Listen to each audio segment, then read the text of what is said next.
We're getting oh, hey everybody, welcome back to the No Cover TV podcast. I want to thank each and every one of you for joining us today and every day when we have a podcast. Thank you for joining us. We are live on YouTube and Facebook, so check out this interview. We've got a great interview with the band Krapf.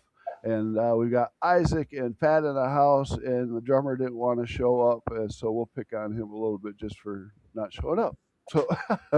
So, anyways, before we talk with Isaac and Pat from Krapf, I want to talk with all of you out there and say thank you from the bottom of my heart for checking out the No Cover TV podcast. And of course, back in the day from 1997 to 2016, when we were a TV show bringing bands in from all over the world, interviewing them and letting them perform in the studio. And they destroyed my studio. But anyways, it was a great time. And then we went to radio, and now we're on podcast.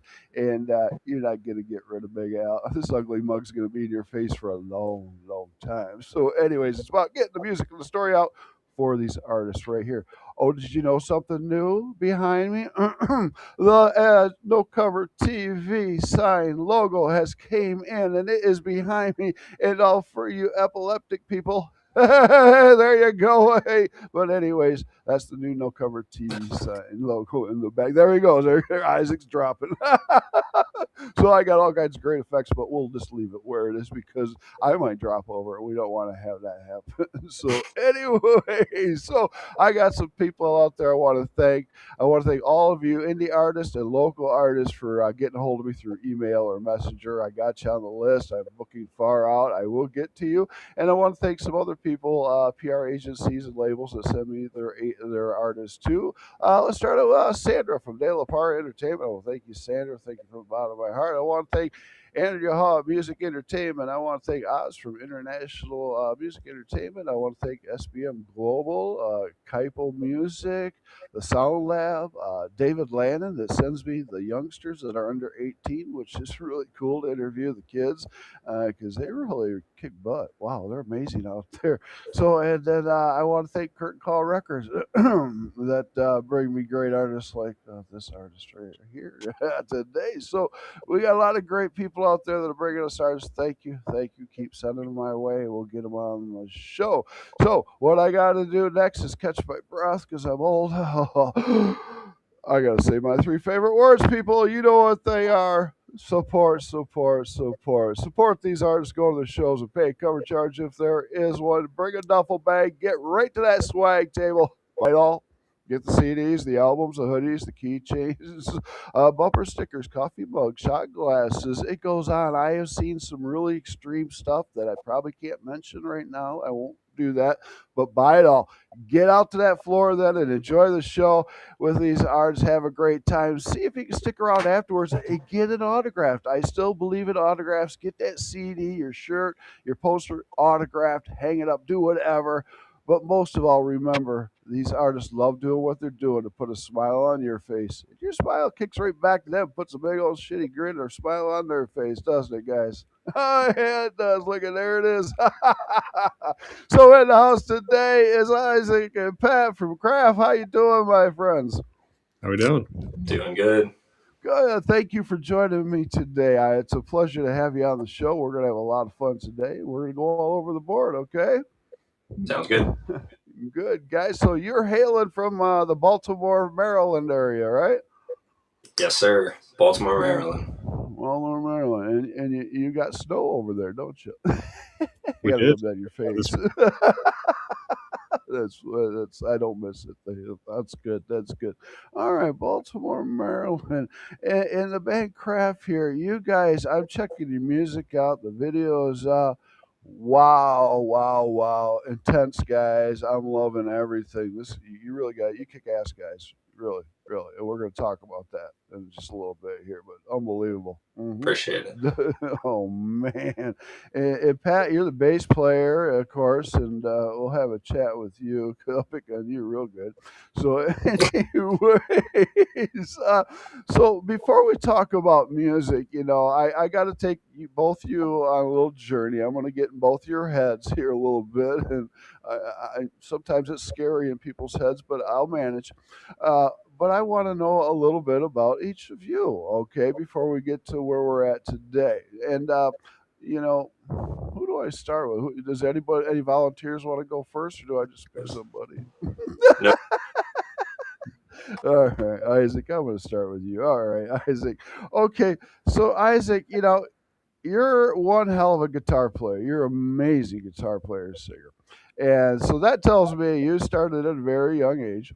So I'm going to take you back to around 5 to 8 years old. Between those years, you're listening to music. You're listening to what mom and dad got on the radio, phonograph, whatever, cassette CDs. And same with if you have older siblings and aunts and uncles and blah, blah, blah. But what were you catching on to? What were they listening to that you liked? you'll like this. So I really, my initial exposure to music was pretty in a bubble. It was pretty limited. Oh, really? I grew up in the contemporary Christian church, so Okay. my household was basically a lot of just contemporary Christian music. So Oh, no wow. rock, no pop, no rap, no nothing. Oh, But no. my parents they were like heavy rockers back in like the 80s and everything, so they everything. Ah. So I ended up discovering like a lot of my dad's like old like tracks and CDs and stuff of all these bands. And I'm like, wait, Right on, I've right never on. heard these. Who are these bands? Right on. And that kind of led me down a rabbit trail of like, there's other music out there. But yeah, Right on. Yeah. but So they're playing Amy Grant to you, but then you find Dad's stash, and you go, "What's up, Dad?" So, I'm like, who's Boston? right. Well, what kind of albums or what did Dad have in his collection? Basically ACDC records, Boston records, There we go. Kansas, stuff like that. That kind of threw the Christian rock right out the window, didn't it? Yeah. Hey, this is pretty good. Yeah, it's pretty darn good, exactly. Okay, so you're listening to that. Now, how old were you when you got your first guitar? So actually, I didn't purchase my first guitar until I was probably about 20 years old. So 20? Really? my sister got a guitar for Christmas when I was around uh, maybe 15. So I wasn't Okay. like super young, definitely like a teenager. And I tried like messing around with it a little bit back then, but I didn't really Yeah. actually start trying to like learn the instrument until I was about 18. So a little late to the game. Yeah, a little late on the game, but I feel you picked it up pretty quick, didn't you? I mean, did you go take any lessons or did you all self-taught? 100% took lessons. I wanted Yeah. to Okay. make up ground because I You're wasn't right.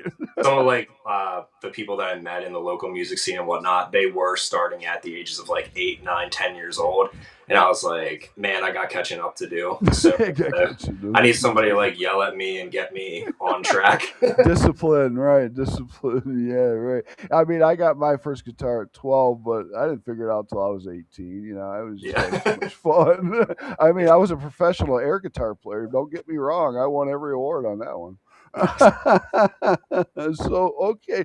So, how long you get it at 20? How many years did it take for you to get where you're at right now? Because you're amazing. So I felt that I started getting to a competent level maybe around like 24, 25. But there's still like the guitar world is so vast, and just the music world in general, you're always picking up new things, and learning never stops. So any new No, techniques or theory or other songs or music that you can pick up on, it all goes hand in hand with continuing it to does. develop yourself as a player. Right on. Yeah, yeah. I mean, yeah, you're always learning on the guitar. I mean, no matter how old you are, you can always learn something new. Definitely. That's the fun part about the guitar. All Definitely. right. So okay, so you got it whizzed down about 24. When did we start our first band? So that was about the time that I released the first record for this project called Okay. Seasick.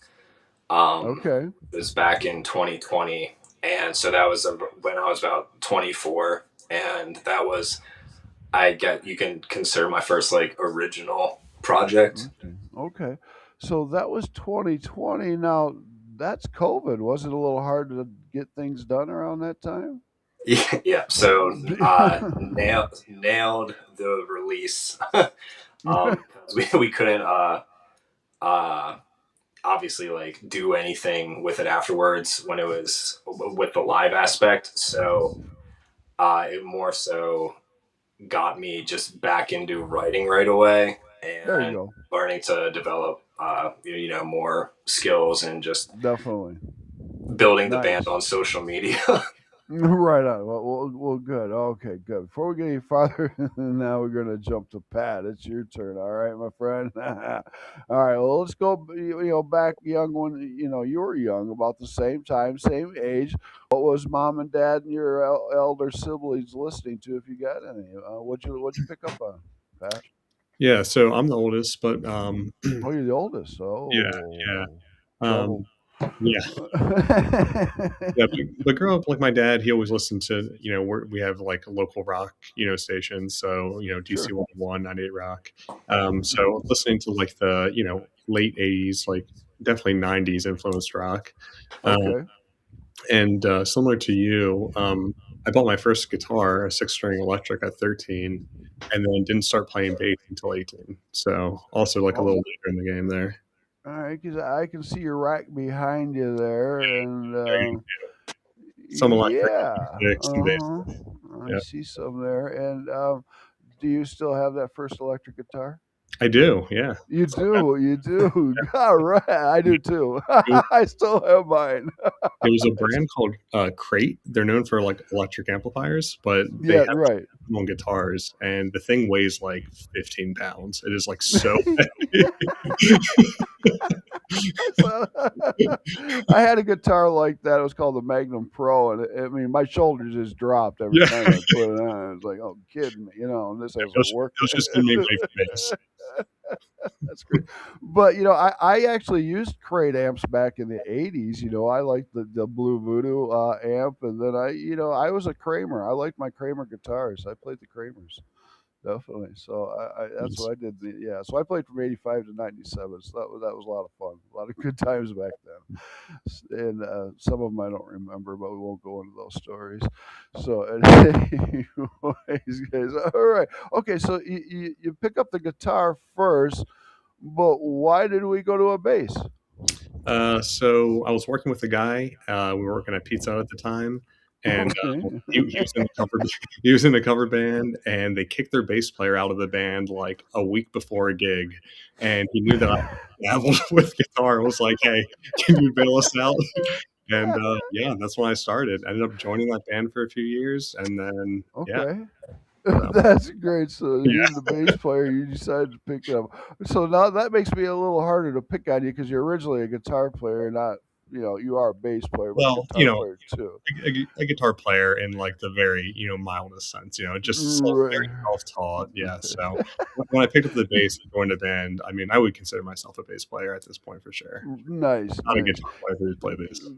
Because bass players and drummers, and all my years of having to work with them and deal with them, you guys are a pain in my butt. I'm sorry to say, but bass players and drummers, you're hard, man. I'm telling you, man. Well, Jeez, we're saying the yeah. same thing about you guys. Right. I can tell you that. Right. I've been called on many a names. It's like, you said what? It's like, okay, audience is called all saying one word. It's like, hey, that's not right, man. Don't do that. That's great. So you're thumping the bass, and I see you're four stringing and five stringing it.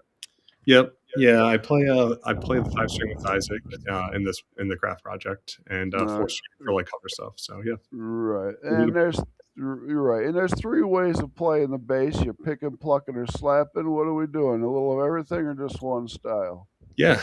For this project, we're doing everything. We're picking, plucking, slapping, Yeah, doing it there all. we go. All right, add it all to it. Add it all to it. All right. So, and we're missing the drummer. What's the drummer's name? So the drummer for the majority of the project, his name is Delroy. Delroy. All right, Delroy's. I like Del. I watch it. I like Delroy's. Simple kit, one kick.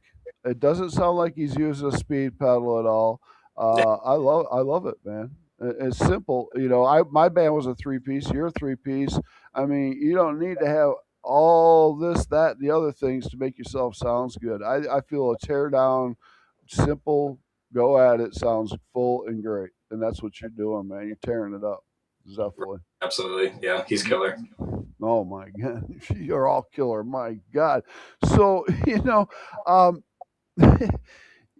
I watch you, Isaac, playing, and you're all over that flipping guitar. I mean, it's like watching a little Jimi Hendrix with a little Stevie Ray Vaughan and Randy Rhoads wrapped up into one. And it's like, damn, dude, what are you doing to that thing? Now, this is your own style. I mean, that had to take a while to get that damn good. I mean, you remind me of a friend of mine, Dan, who I used to pick on because when he'd come in the studio, he would just stand there and close his eyes and just rip like you. And he wouldn't know I'd be standing there. And it's like, Dan, Dan, Dan. And it's like, you son of it's like, you didn't ever leave your bedroom, did you? And he said, nope. So that's how he learned to be so good. So how did you get so damn good? Yeah, there's not really. I wouldn't say it's like talent or anything like that. I know some people are just kind of like have that natural like virtuoso like type feel, but for me, same scenario because I got started late to the game. I spend hours like up until Oh, like 3 in the morning just right on. trying to learn songs that were challenging or running scales and just being Oh. super critical, but not making myself feel bad at the same time. Right, So right, because right. it That's comes in it. like leaps. Comes and leaves. Okay. And you guys are, a progressive metal rock band and it kicks butt. And why don't you do me a favor right now? Tell everybody out in podcast land where they can find you and your music, what you're all about. Sure. So pretty much on all of our social media, it's going to be under Krapf Band, Krapf Band, and that's Right on down there. Instagram and Facebook and all of whatever. And if you look us up on any your preferred streaming platform, Spotify, Apple Music, YouTube, it's going to be under Krapf, Krapf. Check them out. I mean, don't leave now, but check them out. You're gonna dig this, man. This is some great stuff here. My God, it blows you away, man. Put headphones out, and it even sounds better. Oh yeah, that's good stuff. I always listen to Good. music with headphones because I feel like you're Right, it missing out sounds a on a lot lot. better. Right, right. It's like the concert halls in your head. There you go. Right on. Okay, so now we have the latest single out is May, right? Yep, that's the latest one. Wow, excellent, man. Now Isaac, do you do all the writing and bring it to the guys, or is this a collaboration of all three of you or four of you? Because I've seen three and four piece side. What are you guys doing? Are because I've seen some different players in the band. So Pat and I are the most consistent in the band, Okay. and the other guys are more of like live players. So I want to always come and do the live show with like the most killer musicians in like the Baltimore scene that I can find, Oh and then yeah. that kind of like elevates the project. But for the most part, the writing is done by myself, and Pat has gotten more involved with the writing with more recent projects. Nice. Okay. Cool. Cool. Cool. So now you have a self-titled debut album coming out soon, isn't it? Yep, it's going to be coming out soon. Originally, our goal was to have it out by the end of the year, but it will be out sometime in the new year. Nice. Sweet. Sweet. So doesn't this? I was looking now. Doesn't this make you eight singles out and almost four albums out?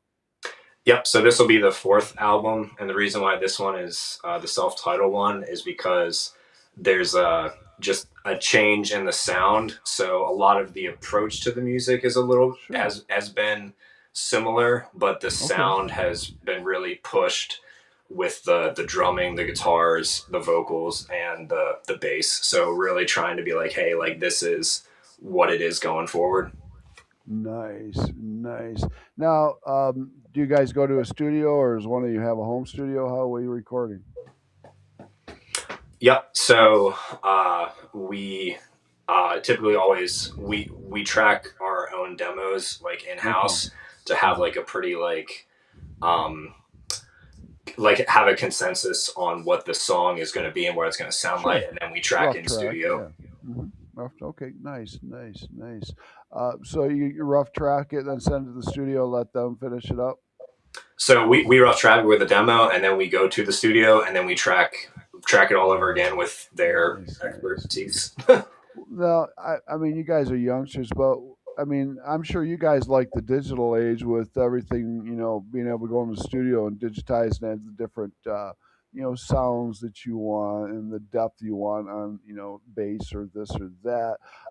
Do you, I know, myself, uh, I'm old school, of course. I like analog.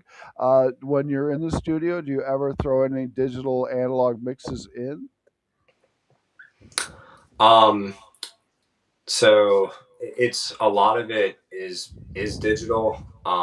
Right. And we still a lot of like the previous work for like at least the guitars is still on like amp. So we'll take like the direct DI signal, and we'll still get the regular amp like cab sound, and we'll just There. blend it together to make it sound pretty huge.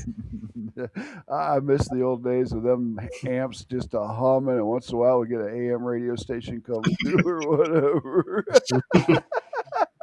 or we get a poke off the microphone when we're trying to sing or something. Yeah, there was something always happening.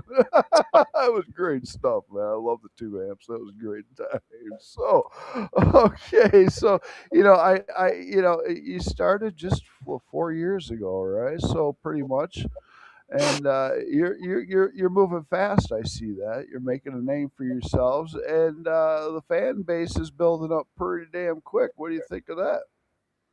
Yeah, I mean that's the goal. I don't really know.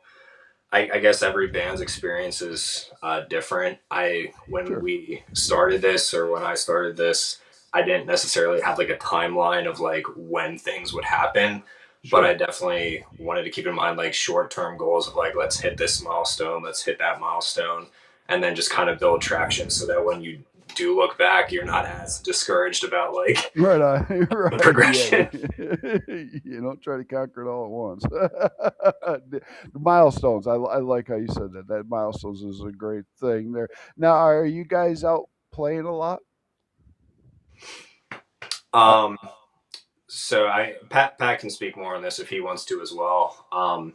In the Baltimore scene, we're both pretty heavily involved in cover projects. So we do a lot of okay, that's nothing wrong with that. cover gig work, and and his band does more event type work as well. But with the Oh, original music, we try to play like at least in the local scene like quarterly to oh, stay sure. relevant and open. And the goal is to like open up for like some smaller time nationals like coming through and be Right a on. supporting act for them.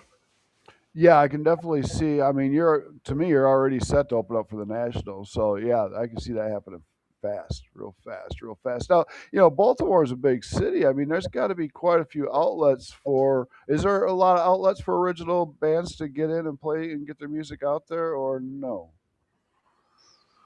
Uh, yeah, I don't want to hog the mic. No, no, go ahead. Pat's saying, okay. So just let me know if you want to chime in. I don't care who talks. Somebody say Um, something.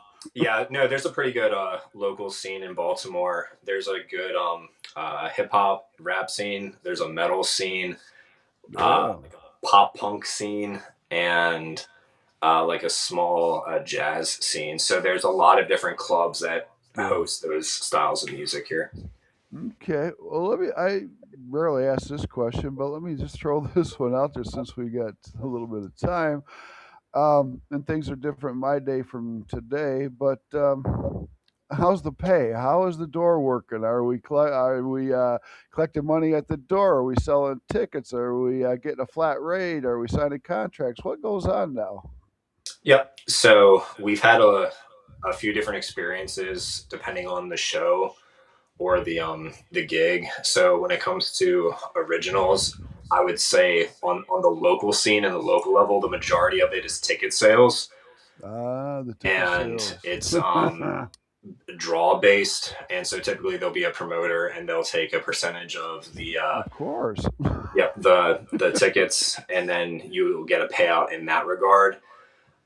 We did get some opening slots for some nationals that came through. We opened up for Blackstone Cherry about a year ago at one of Nice. the larger venues here, and they just gave us a flat fee up front Right. Right. to play that show. Right on. And other than that, yeah, I would say that's a typical way.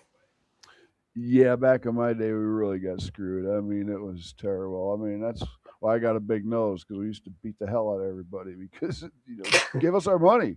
Like, hey, jeez, oh Pete, my God, between pay the doorman, the sound man, then a bar, and then trying to split it up amongst all four different bands, walk away with $2. Thanks, I appreciate it.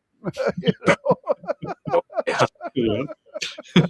I'd rather just take the free beer all night. My God. yeah. We've done a few DIY shows, Sure. and those have been the most profitable because Right. there's no like middleman or promoter. If we have enough of a presence, or we can like make a draw, just come to an agreement with the venue that we're playing at, and then walk away with something Exactly. decent. Right. I have a band out in Connecticut. Their name is Dirt. They're great. And what they do once in a while is they'll go ahead and rent a bus. They will fill it up with their friends, whether they charge them or not, but they'll fill it up with their friends. They'll get the okay from the establishment, and they just fill that establishment with their friends and whoever shows up as far as the locals and stuff. So they got a packed house, and then they get paid decent from the bar and Right? tips because it's their friends and the locals. So yeah, that's something to think about maybe doing someday. Yeah. No, for sure. That Yeah. sounds Just good. get you, yeah, definitely. So there's a lot of marketing. There's a lot of different tricks you can pull in the marketing division to get yourself out there. Right. Definitely, my friend. So, and Pat, you haven't said two words in the whole damn time, so I need you to talk for a minute. we, Let's we, give we Isaac a we had a break, all bet. right? So we had a bet going, and Isaac set the line at 80 words or less. I was trying to keep it under because I took the over, but I guess you Uh, got to. yeah, we don't want to fine you. I don't want to send you a bill. All right. That's great. Okay. So now, when you start, I would say down the road, would you guys want to go out on a tour? Maybe start small at Tri-State and work your way out? Yep. Yeah. Do you want to go Yeah. ahead? Yeah, Yeah. exactly. Yeah. Yes. Yeah, you're spot on. So we've gotten a lot of tour opportunities, which has been great. Just a lot of them haven't made logistical sense for us. So obviously being in Maryland, we're on the East Coast side of things. We've got a lot of um, Southwest and like West Coast things, some like international things, and uh, when you look at it with the finances at the end of the day, it just doesn't make sense. And there's right. a ton of opportunities here on the East Coast, so I think we're just looking for something regionally that makes sense at this point. But yeah, that Right. is our next step. Right. How close is Maryland to Connecticut? 10 hours, maybe All right. I 8. need you, I need to connect you with Dirt because you two together because they always fill the house and when you with them yeah, I'm gonna send you some info anyways. Sounds Yeah, you're good. gonna like what you see with these guys definitely. But anyways, let's move on. My goodness. So yeah, I'd love to see you out touring because I definitely when I get to the States, I'd like to check you out live because if I do come to your show, I'm not shy. I will run up on the stage and join you. So if you see this big burly guy running towards you, don't be scared. It's just me. All right, I'll knock security out of this way. They'll be all right. They'll be It's all it's They'll, a they'll earn their pay that night. yeah. right. Yeah, they will definitely earn their pay. That's right. That's funny. Okay, I want to talk about a couple of songs here that I was listening to, and this one song, "Adrift." Now, Isaac, you're tearing the hell up on that song with the guitar. My God. Yeah. Where'd this song come from in the mind? What's it about? Oh man. So to me, every song means like something specific to the listener. They can interpret it however they want. but it's more of a lot of my writing and my process for lyrics or just like overarching theme is it's kind of like oceanic. There's a lot of like uh, ocean type themes, and it's kind of navigating just the. This is going to sound very broad, but it's just navigating the different chapters and phases of life, Sure. and coming to terms and identifying who you are and what you want to be. If that's fair. Yeah, that's fair. That's definitely fair. One other song, and that would be, is it Descent or Decent? Descent. Descent. Yes, I like that. Now, I guess I could go all over the board as far as what it's about, but what's it about to you? Um, uh, I'm playing through it in my head just to make sure I'm giving like an You're appropriate trying answer. to. That's great. Yeah, I would say once again in a broad sense that song is more so about not surviving the night, but if you're going through like a dark time or a dark period, that if you um, are able to just kind of like buckle down, brace yourself, and able to recognize that, hey, this is most likely temporary, and I have a support system that's going to help me through it. Right. That's ultimately what I would say what it is Okay. about in a broad sense. Nice. Nice. Hey, Pat, I got a question for you. What's up? Um, when Isaac's out there ripping it up and he's going to town, do you ever just stop playing and just let him do his thing until he stops? Like literally half the time, jaw drop. Busted, busted. We got you, Isaac. That's great. Right on, man. That's beautiful. So I love it. Thanks for being honest, Pat. Yeah, I'm gonna have to ask you a few first more, out. I think. So now, Isaac, when you play the guitar, I mean, you all of you are entertainers. You put on a great show, full blown. You're not just standing there, looking stupid. You are entertainers, okay? Because I hate going up on the stage and kicking an entertainer in the ass because they don't want to move and entertain. And I'll do that. But anyways, it's great to see that. And I was wondering, Isaac, did you ever think of pulling a Stevie Vai move and throwing a guitar around the neck or up in the air and catching it? Oh man. So I'm not super athletic, so it would kind of be like a liability. I would want to make sure we have like some insurance in place because somebody might That get yeah. hurt. Yeah, right on there you go. Yeah, you right. It's aiming for you, Pat. That was my idea. right. My problem was with my drummer. He would always lay me out with a stick, and it's like, you son of a. So I couldn't move it. Yeah, exactly. It's like, ping, like mother. And I knew he did it on purpose. I know he did. Got That's hit with why. some cymbal shrapnel before, where There you go. Yeah. cracked like mid like hit, and it's kind of like flung off. Snap, they get smacked up, or you're playing really fast and hard, and the high E chord snaps and slaps you in the face and puts you out. Yeah. Let's hope Definitely. not. Fingers crossed. So I'm not definitely okay. All right, guys. Well, I'm having a great time. This is a lot of fun, man. I really appreciate you guys coming on the podcast. Thank you. No, thanks for having us. Awesome. Again, where can they find your music and everything about you? Yep. So on all social media, it's going to be Krapf Band, Krapf Band. And then on your preferred streaming platform, it's going to be under Krapf, Krapf. There we go. So you can check out their music in just a little bit, but we got some more questions to go. All right, so now we're going to do some fun questions, and let's see what kind of answers I can get out of both of you. Okay. All right. Now I'll start light. I won't hit you too hard yet. All right, I'm gonna let you have two answers on this question right here, and these are people. Okay, I want you each to think of two people here.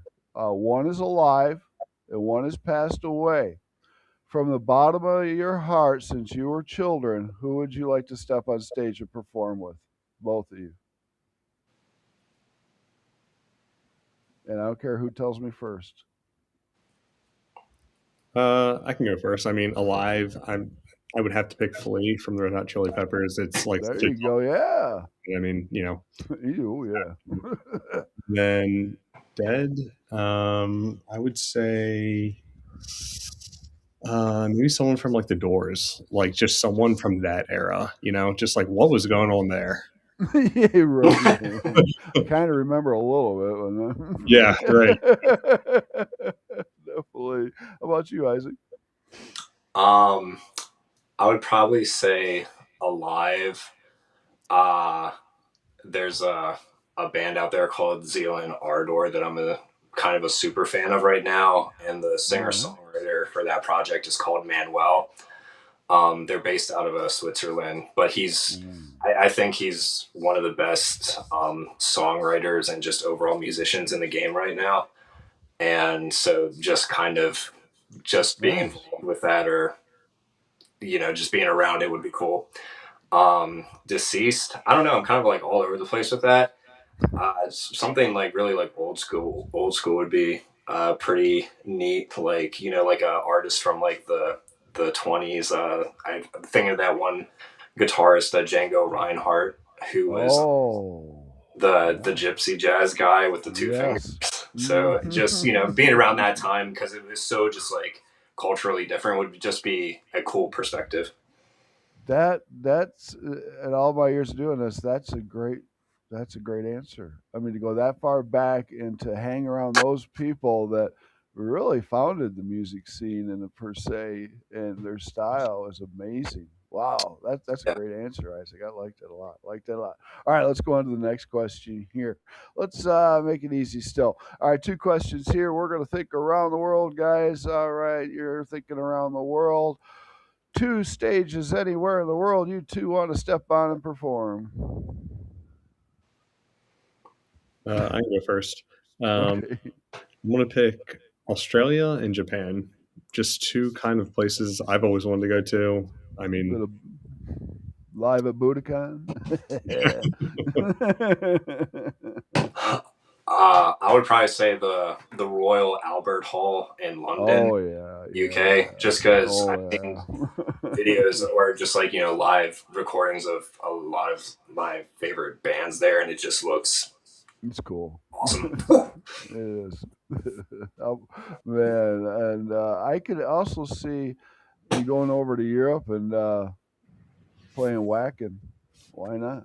Oh yeah, yeah, Killer Festival. That would be a huge bucket list item. That would be awesome, man. 200,000 kids. Oh, yeah, that'd be great, man. I'd be surfing that crowd. Woohoo! Yeah. Well, that's dying wish. Right on. So, Pat, I see your guitars and basses behind you. How many you got altogether? probably around 10. So About not too 10? expensive. Yeah. That's pretty average. Okay. Now, Isaac, let's go to you. How many you got? um, Yeah. so guitars, I probably have about 12, but I probably use four of them, and Four. the other Okay. ones just kind of like sit there. They look pretty. That's great, great, great. And I saw you were playing a flying V, weren't you? Yeah, yeah. That Yeah. was the that's a to me that's like a show guitar because it looks cool and it's flashy. Right, right. But when we're playing live, I typically don't use that one. Yeah, it's more of a show, you're right, show guitar. I was like, That's it looks great. good for a video. Right on. Okay. Um, the last show the band has played, how many people were there approximately? Uh the number grew as the night went on, but we were the first opener, and I would probably Hmm. say there was maybe about like 80 people to start. That's decent. That's decent. Now, have you done big shows at festivals, anything like that yet with the band? So we're looking to get some opportunities in that regard in 2026. Sure, and I see that happening very fast for you, my friends. Definitely very fast. You're Appreciate that.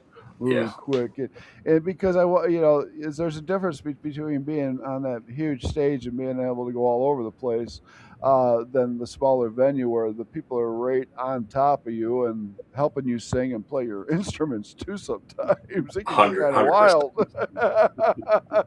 That's why you gotta have that chicken wire up there. Sometimes you just never know. Yeah, I'm definitely looking forward to an opportunity like that with the original music because, like I said earlier, Pat and I have both done a lot of like cover gig work. Sure. So it's just like just like a quick like side note. My cover band played the Baltimore Marathon earlier this year, like a Great. couple months ago. So it's just Nice. like you see like a couple like thousand people out there, but they're not there for you.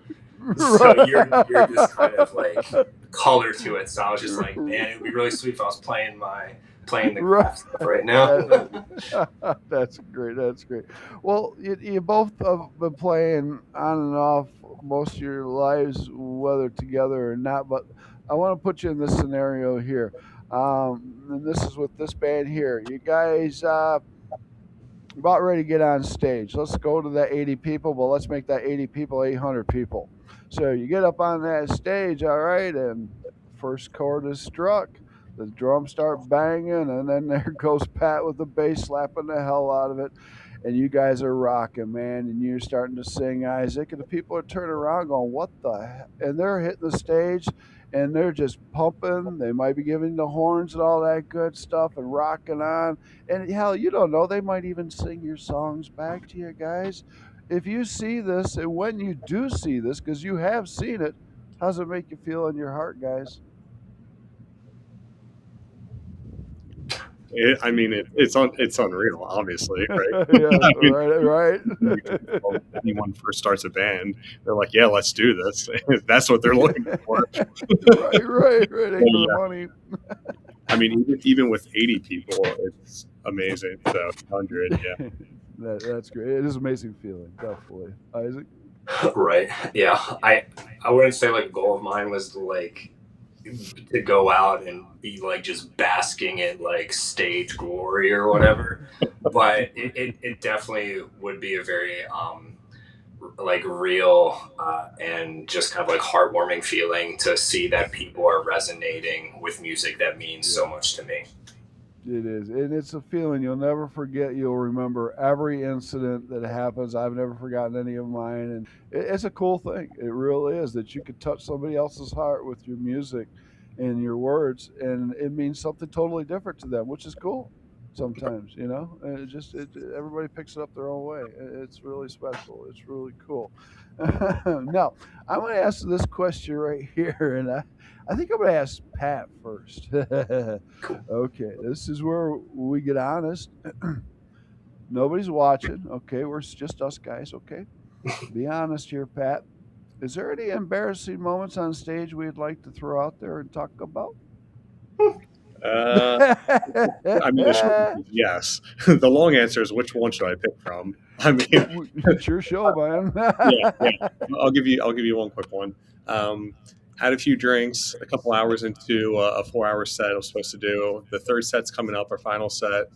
We kick off the first song, and about 30 seconds in, I look down and my instrument cable's not plugged in. And I'm That just playing along, pretending like everything's great. So, you know, you might want it to have that happens. plugged in. Yeah. That's not as embarrassing as I thought it could have Oh, gone. okay. Isaac, how about you, my friend? Um, man, nothing's like jumping out at me right away. Probably because I'm just embarrassed like all the time. So I'm every embarrassed all the time. yeah, I don't know. I was talking to some other musician friends or like vocalists, and they were kind of saying that we hear our voice differently, especially like our singing voice. Sure. So it's always like what other people are hearing aren't what we're hearing internally. So I always think that I'm just like pitchy or sound off or froggish or Oh, something. So I'm just like, you're man, I very hope I'm hoping this is okay. you're very critical of your music, aren't you? Yeah, okay. That's okay. It is okay. That's great. Now, I'm watching. I got a video in my head. I'm watching you guys play and stuff. But I think we need to jazz you guys up a little bit, and I think I need to send you a box of goodies. And Isaac, I think in that box would be some spandex pants, some 8-inch heel boots with a nice turquoise, sparkly shirt to wear with a headband. And Pat, we're just going to put you in a pair of polka dotted underwear. That's all you get to wear. So no, man, that was great with my time. We had a lot of fun, and we did not give a crap what we looked like. That's Be funny, good. man. It'd be good for like a Halloween show. I do it for that. There you go. Okay, well, I'll let you do that. All right, Halloween show it is. So you might be able to see Krapf out there, looking like an '80s band, maybe with her hair way out there, lipstick on. No, I don't think so. That those are gone. Those years are gone. Okay, so now you're working with Curtain Call Records, correct? Yep. We're working with the guys over there right now. Great people. Now, let me throw this question at you. Say that the day comes along and somebody, whether it's them or somebody else, slaps a thick contract on the table and you give it to your attorney and he reads it and it all looks good to you, and they're going to give you $1 million cash up front to sign that deal. All right, now you sign that deal. They give you that $1 million cash. Now I want you to go to walk into an arena, and it's the big stage, and you're looking at the stage like the audience. How would you spend that $1 million on stage equipment, gear? Is there any certain way you'd want to have your stage look for the people? Ooh. Yeah. I would need like time to elaborate, but I definitely am very much into the artsy, like theatric vibe of it. So Nice. I really like if we could develop for like each song to play on like the LED or Oh yeah. the TV screens behind us, Behind you, yeah. like a stop animation like cartoon of like the song being like each song being like portrayed out. So it would be like very so I would blow the budget on animation is what I'm Yeah. saying for Okay, every he's an song. animation. All right. Now, Pat, what would you do with I mean, well, Isaac took up 99% of the budget, so if it? Right. I'd buy some new cables and maybe a tuning pedal. Right on, right on. You got to leave a little budget for some explosions, some cannons, Yeah, and stuff like some that. pyrotechnics. Yeah. Yeah. Oh, yeah. You got to have a little fire in the show. That's great. But make sure Isaac stays on his cue because he's going to lose his hair if he doesn't. I know. Keep telling you. Woof! It's gone. You'll be looking like me. That's great. Where are we at? 48 minutes, guys. We're gonna a couple more questions and get out of here. But again, thank you from the bottom of my heart. I've had a great time with you today interviewing. Thank you so much. This was wonderful. This is wonderful. And when we're finished, I'll get this out all over the world to different channels, and I'll send you the link also. Okay. Sounds great. We'll be sure to Definitely. share it. Appreciate it. All right, couple more questions before we get out of here. 5 years from now, where you want to see the band?